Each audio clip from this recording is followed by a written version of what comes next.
Welcome to Story Station with Words Alive. My name is Eleanor Fryman. I'm 7 years old in 2nd grade. We're all learning how to do school differently. I know it can be hard. I want you to know we're all in this together.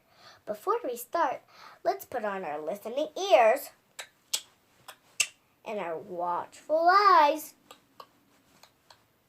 We're about to read Chrysanthemum with permission from Scholastic. Now let's begin.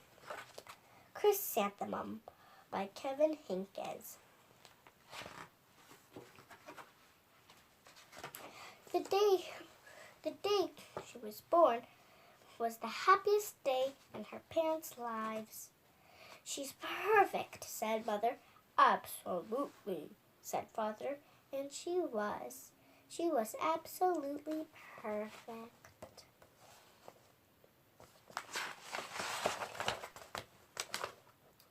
Her name must be everything she is, said Mother. So, her name must be absolutely perfect, said Father, and it was Chrysanthemum. Her parents named her Chrysanthemum. Chrysanthemum grew and grew and grew. And when she was old enough to appreciate it, Chrysanthemum loved her name.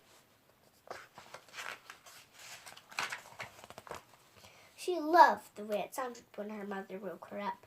She loved the way it sounded when her father called her for dinner. And she loved the way it sounded when she whispered it to herself in the bathroom mirror. Chrysanthemum, chrysanthemum, chrysanthemum. Chrysanthemum loved the way her name looked when it was written in ink on an envelope. She loved the way it looked when it was written on icing on her birthday cake. She loved the way it looked when she wrote it herself with a big, fat, orange crayon. Chrysanthemum, chrysanthemum, chrysanthemum.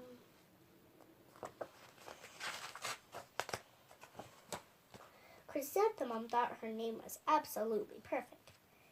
And then she started school. On the first day, Chrysanthemum wore her sunniest dress and her brightest smile. She ran all the way. Hooray, said Chrysanthemum, school. But when Miss Chud took roll call, everybody giggled upon hearing Chrysanthemum's name.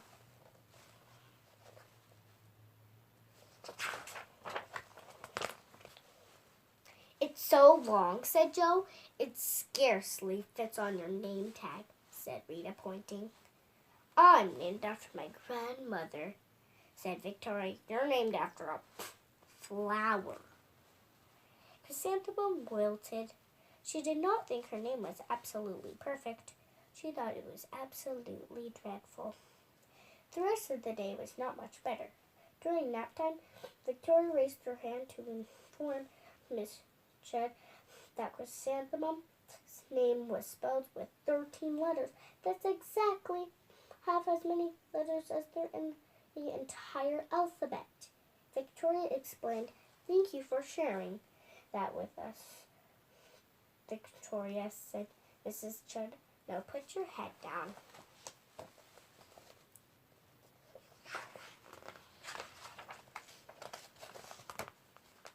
If I had a name like yours, I'd change it, Victoria said as the students lined up to go home. I wish I could, thought Chrysanthemum miserably.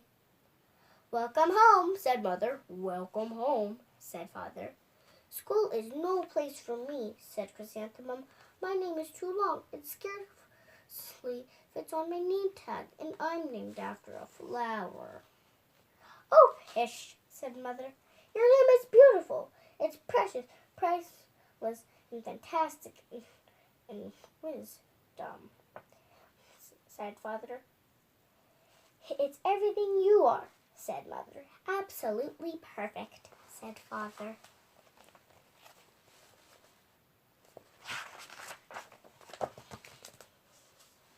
Chrysanthemum felt much better after her favorite dinner.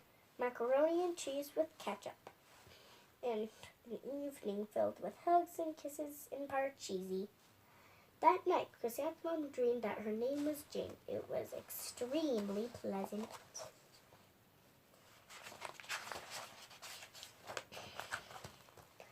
The next morning, Chrysanthemum wore her most comfortable jumper. She walked to school as slowly as she could. She dragged her feet in the dirt. Chrysanthemum, chrysanthemum, chrysanthemum, she wrote. She even looks like a flower, said Victoria as Chrysanthemum entered the playground. Let's pick her, said Rita, pointing. Let's smell her, said Joe. Chrysanthemum wilted. She did not think her name was absolutely perfect. She thought her name was absolutely dreadful.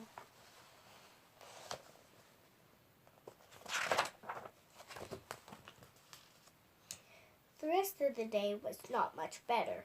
During nap time, Victoria raised her hand and said, Chrysanthemum is a flower. It lives in the garden with worms and other dirty things. Thank you for sharing with us, Victoria, said Mrs. Chudd. Now put your hat down. I just cannot believe your name, Victoria said as the students lined up to go home. Neither can I, thought Chrysanthemum miserably.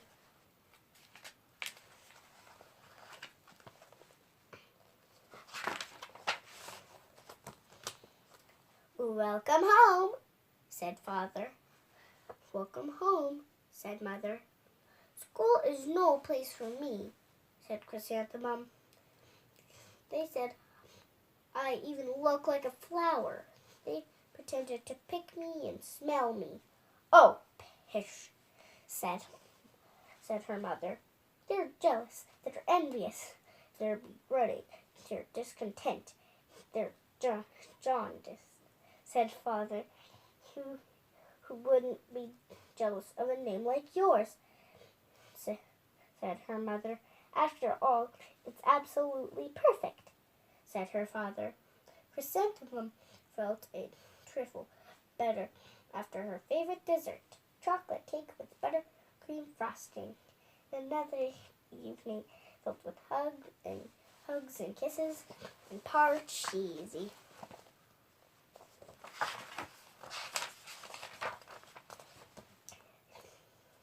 That night, Chrysanthemum dreamed that she really was a chrysanthemum.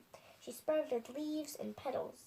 Victoria picked her and plucked her, the leaves on the petals one by one, until there was nothing left but a stringy stem. It was the worst nightmare of Chrysanthemum's life. Chrysanthemum wore her outfit with 7 pockets the next morning. She loaded the pockets with her most prized possessions and good luck charms. Chrysanthemum took the longest route possible to school. She stopped and stared at each and every flower. Chrysanthemum, chrysanthemum, chrysanthemum, the flowers seemed to say.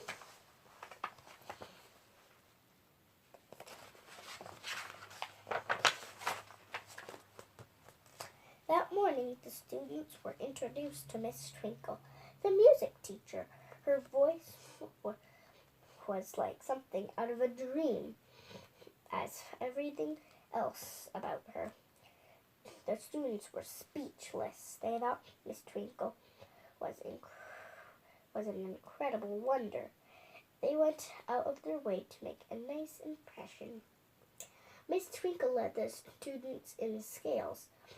Then she assigned roles for the class musicale. Victoria was chosen as the dainty fairy queen. Rita was chosen as the spiffy butterfly princess. Jo was chosen as the all-important pixie messenger. And Chrysanthemum was chosen as a daisy.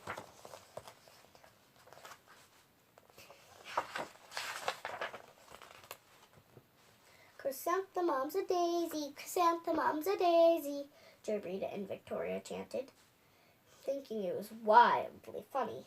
Chrysanthemum Chrysanthemum wilted. She did not think her name was absolutely perfect. She thought it was absolutely dreadful. "What's so humorous?" asked Miss Twinkle. "Chrysanthemum," was the answer.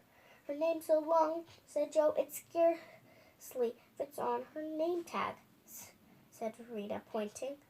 "I'm named after my grandmother," said Victoria. "She's named after a flower."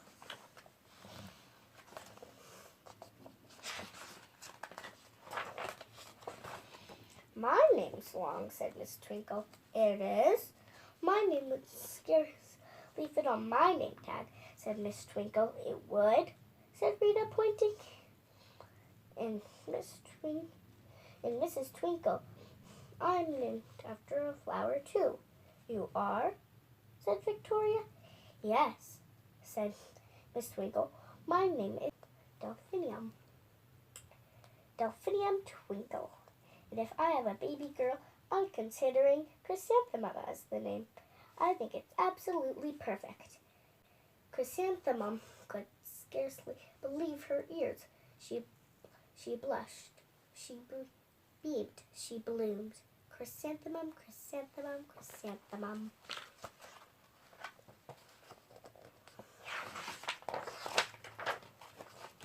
Joe, Rita, and Victoria looking at Chrysanthemum longingly. "Call me Marigold," said Joe. "Call me Carnation," said Rita, pointing. "Call me Lily of the Valley," said Victoria. Chrysanthemum did not think her name was absolutely perfect. She knew it.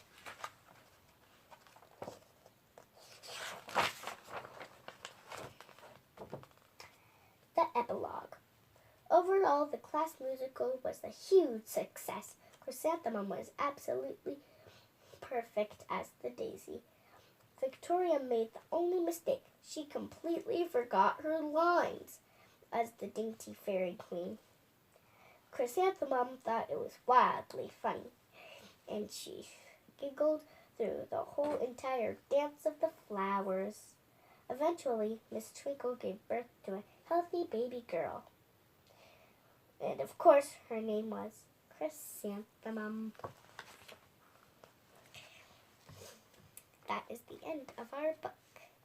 Thanks for letting me read with you. Just remember, be proud to be you, because you are so special in your own way, just like Chrysanthemum.